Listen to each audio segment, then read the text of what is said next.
The only days that I'm not stressed are days I work myself to death, and I'm too tired to feel anything else.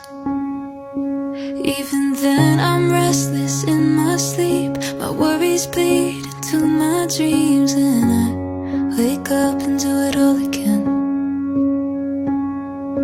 Maybe it's the way I was raised, or how I'm wired in my brain, but I never seem to be enough for me. Is it normal, the way I can't help second guessing? Is it normal, wishing I could put my thoughts to bed and be in the moment for just a moment? 'Cause it feels like I'm always somewhere